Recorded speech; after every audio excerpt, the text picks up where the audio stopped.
कथा श्री चतुर्भुज जी की। श्री चतुर्भुज जी करौली के राजा थे।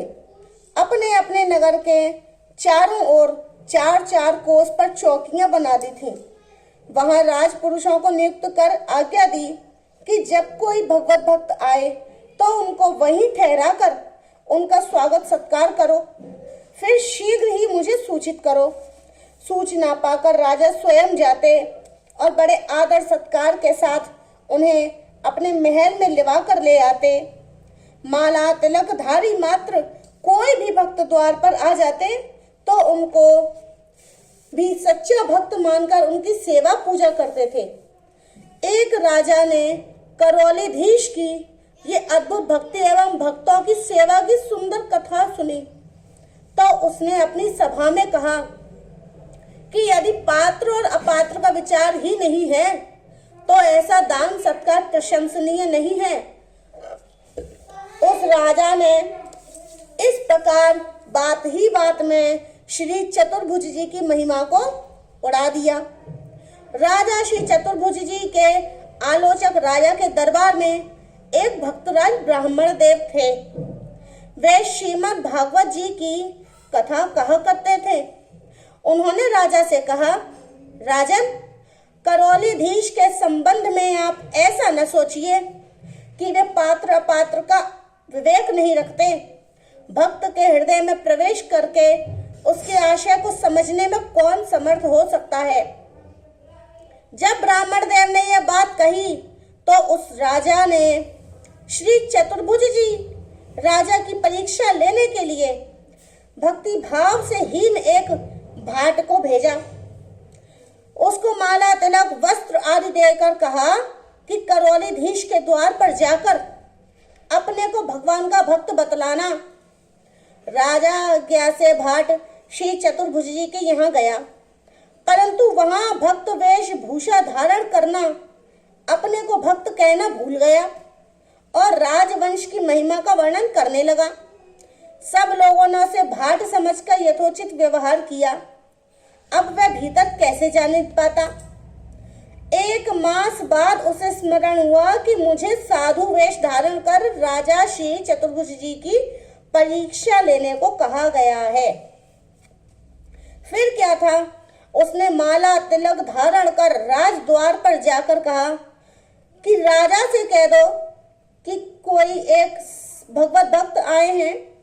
द्वारपालों ने कहा, महात्मन, आप निसंकोच भीतर राजमहल में जाइए, आपके लिए कोई रोक टोक नहीं है। यह सुनकर वह भाट भीतर चला गया। श्री चतुर्भुज जी ने भक्त वेश को देखकर उसका अपनी रीति के अनुसार खूब स्वागत सत्कार किया। राजा ने भक्ति चर्चा छेड़कर अच्छी प्रकार से समझ लिया कि इनमें भक्ति किंचित भी नहीं है, इनमें भक्ति की किंचित गंध भी नहीं है और किसी ने मेरी परीक्षा लेने के लिए भेजा है। फिर राजा ने अपनी वेश निष्ठा से उस भाट के लिए भंडार खोल दिए और प्रार्थना की कि आप अपनी इच्छा के अनुसार धन ले लीजिए, सर्वस्व आपका ही है। उस भाट ने मनमाना सोना चांदी आदि बहुत सा धन बांध लिया। तब चलते समय राजा ने उसे कीमती गोटे से जड़ी हुई तथा सुंदर जड़तारी वस्त्र में लिपटी हुई एक कौड़ी के डिब्बे में रखकर उसे भेंट करके प्रणाम किया। वह भाट करौली से लौटकर अपने राजा के पास आया और उसने भरी सभा में सब समाचार सुनाकर जो धन लाया था उसे दिखाया। बाद में डिब्बा भी दिया। राजा ने डिब्बा खोला और जड़ाऊ कपड़े में लिपटी एक कानी कोड़ी देखी। रात में पंडित जी के पास जाकर सब बात बताकर कौड़ी देने का रहस्य पूछा। पंडित जी ने झट अनुमान करके बताया कि भक्त राजा चतुर्भुज जी के मन का भाव ये है कि इस भाट का ऊपरी साधु वेश जड़ी के समान अति मूल्यवान और आदरणीय है, परंतु भीतर कानी कोणी के समान तुच्छ परीक्षा का भाव है। भक्त पंडित जी के श्रीमुख से जरी लिपटी कौड़ी के रहस्य को जानकर राजा ने कहा, महाराज जी, आपने अति उत्तम बात कही, परंतु मेरी इच्छा है कि आप स्वयं करौली जाएं और श्री चतुर्भुज जी की भक्ति का वास्तविक तत्व लेकर आए। पंडित जी करौली गए। उनका शुभ आगमन सुनते ही दौड़कर राजा चतुर्भुज जी उनके पैरों में लिपट गए। महलों में ले जाकर प्रेम भाव में भरकर नित्य ही उनकी सेवा पूजा करने लगे। कथा वार्ता होती तो दोनों ही प्रेम आनंद के सागर में डूब जाते। पंडित जी वहां से चलना चाहते, परंतु राजा अनुनय विनय करके रोक लेता और नित्य नए प्रेम प्रसंग उपस्थित कर उन्हें सुख प्रदान करता। अंत में जब पंडित जी विदा होने लगे तो दोनों को वियोग का असह्य दुख हुआ। राजा ने अपना खजाना खोल दिया, यथेच्छ धन लेने की प्रार्थना की, परंतु पंडित जी ने कुछ भी नहीं लिया और कहा कि मुझे तो आपकी प्रीति प्रतीति ने रिझा लिया है। उसके सामने धन क्या चीज है?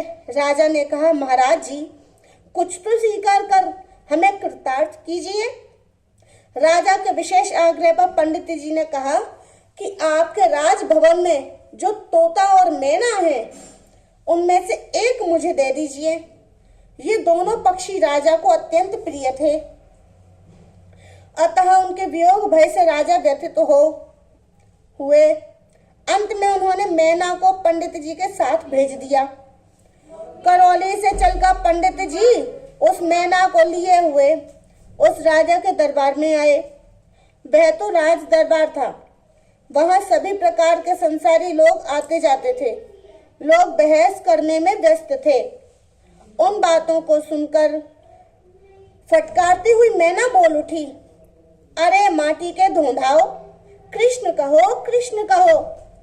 तब राजा ने पंडित जी से पूछा कि बताइए महाराज, राजा चतुर्भुज जी का भक्ति भाव कैसा है? पंडित जी ने कहा, राजन, इस मैना से आप ही वहां का रहस्य समझ लें। उस समाज में रहने वाले इस पक्षी को भी भगवान प्राणों से प्रिय हैं। मैं करोड़ों जीवों को पाकर उनसे श्री चतुर्भुज जी की महिमा का वर्णन करूं तो भी उसका पार नहीं पा सकता हूं। करौली नरेश की भक्ति का रहस्य पाकर वह राजा श्री चतुर्भुज जी के पास आया और उनके श्री चरणों में सिर रखकर उसने उन्हें प्रणाम किया। फिर उस मैना को वापस करते हुए बोला, भक्तराज, इस भक्त मैना को आप ही अपने महलों में रखिए। इसने तन मन भगवान श्याम सुंदर में रमे हैं। श्री चतुर्भुज जी की भक्ति भावना का अनुचित लाभ उठाने के उद्देश्य से एक डाकू साधु वेश धारण कर उनके पास आया। उन्होंने उसे भी महल में निवास दिया। एक दिन राजा की अनुपस्थिति में उस डाकू ने रानी के गले में एक कीमती हार देखकर उसे लेना चाहा। फिर तो जब रानी शयन कर रही थी तब उसने उनके गले पर अपनी कटार चलाई, परंतु आश्चर्य, उसे ऐसा लगा मानो रानी का गला वज्र का हो गया हो और उसकी कटार मोम की हो गई हो। उसने बहुत प्रयत्न किया गला काटने का, परंतु असफल रहा। तब तक रानी जग गई। कांपते हुए वह ठग रानी के चरणों में गिर पड़ा, किंतु रानी के मन में किंचित भी क्रोध का भाव नहीं था। वह बड़ी शांति पूर्वक बोली, महाराज, इसमें डरने की क्या बात है? अरे कभी कभी बड़ों से भी भूल हो जाया करती है। रानी के सद्भाव से डाकू का हृदय एकदम परिवर्तित हो गया। उसी दिन से वह अपने अकृत्य कर्म का परित्याग कर सच्चा साधु हो गया।